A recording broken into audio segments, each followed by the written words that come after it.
class. I want you now to look around the class. Look at the lamp, look at the phone, look at the laptop, look at the screen that we use now. Do you know why they can work well today? It's because of the electricity. Electricity is a form of energy that makes things work, just like we have right now. And do you know how the electricity flows? It flows through a complete path called a circuit. It needs a source that must move through the conductors.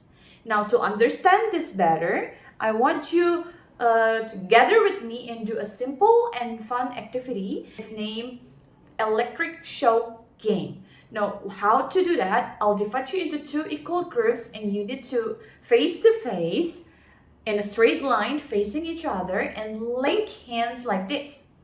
And the first person should come here and connect the hands with mine. And I will give a light pulse like this, like a quick squeeze to the first person in the line here. And that person should pass the pulse immediately down to the line. And the last person in the line should raise their hands as soon as they feel the pulse. Okay? Everyone's understand the instructions? Now, the winner is the team who get the pulse the first time. Okay, ready?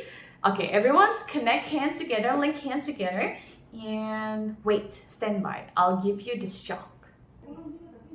Oh, someone's get the shock already. So this group get the electric shock to the end the first time, and you are the winner. Oh, wow. What? Now we get to this question. What had to happen for the electricity or to the pulse to reach to the last person? If someone didn't pass the pulse, what happened then? So, here's the answer. If the path is broken, the current stops and the devices stop working. Let me begin by sharing a personal story that still stays vivid in my memory. Back in 2021, I experienced the impact of the Soroja tropical cyclone. It's one of the rare cyclones that directly hits parts of Indonesia, especially the eastern regions.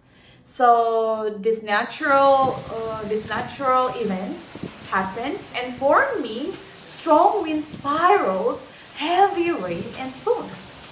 Soroja was fueled by these conditions and brought destructive weather patterns to our area that moment. That night, the wind came late and strong in the middle of the night. Since I already had a trauma with strong winds, I found it really hard to sleep.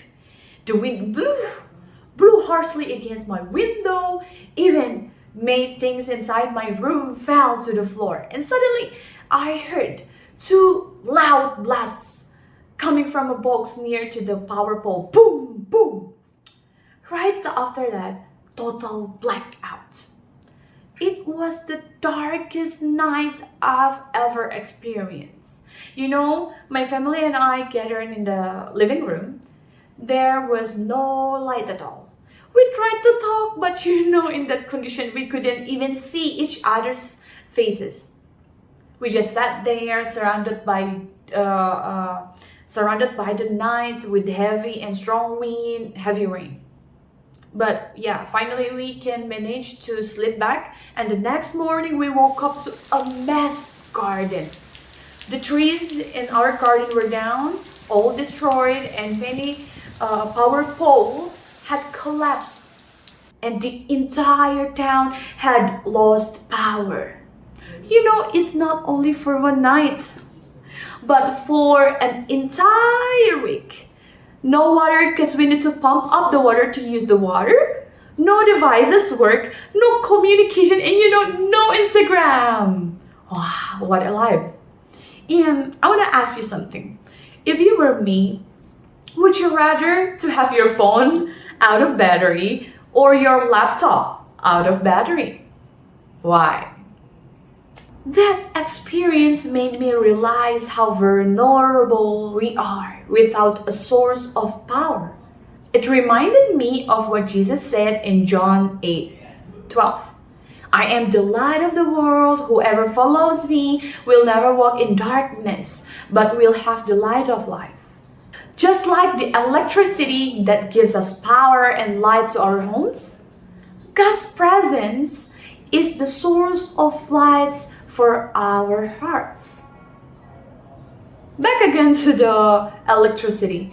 If the electricity path is broken, if the circuit is broken, the current stops. The devices stop working, And just like that, if we stop being connected to God, we lose our spiritual energy. Our life becomes vulnerable. It's dark, empty, lost, and useless. Just like the devices that are not connected to the power source, it becomes useless. Look at the solar panel. Just like the solar panel, only charge when exposed to the sunlight.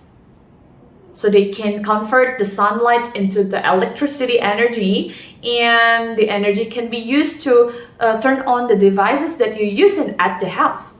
We too must stay connected, exposed to God's word and love in His presence, so we can be recharged and we can be useful for the people around us.